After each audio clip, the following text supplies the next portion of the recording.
তো মানুষকে বেরোতেই হবে, তাই আমরাও বেরিয়েছি। এবার কতক্ষণে বাড়ি ঢুকতে পারবো সেটাই চিন্তা।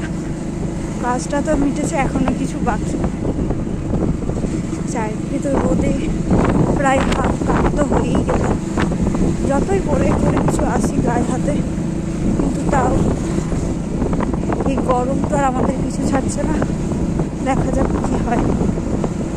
গরমে সবাই আপনারা সাবধানে থাকবেন, সুস্থ থাকবেন, ভালো থাকবেন।